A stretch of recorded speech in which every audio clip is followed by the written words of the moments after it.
Seorang kepala dusun di Pulau Rimau, Kabupaten Banyuasin, Sunardi dan istrinya tewas, diduga dibunuh perampok saat ditemukan kondisi tangan dan kaki kedua korban terikat.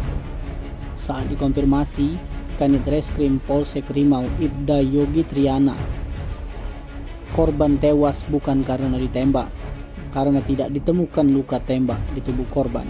Ditemukan sejumlah luka bacok dan sabetan senjata tajam.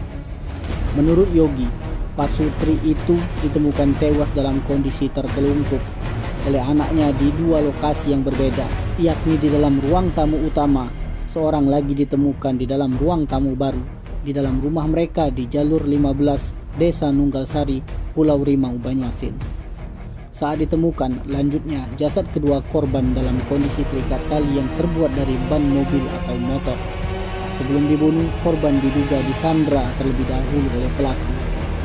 Polisi menduga aksi perampokan tersebut terjadi pada dini hari saat para korban tengah tertidur lelap.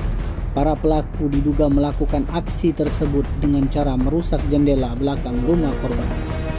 Sebelumnya, Kapolres Banyuasin AKBP Imam Syafi'i turut membenarkan kejadian perampokan yang menewaskan Sunardi dan istrinya. Dari informasi tersebut, Imam kemudian menurunkan tim untuk melakukan penyelidikan.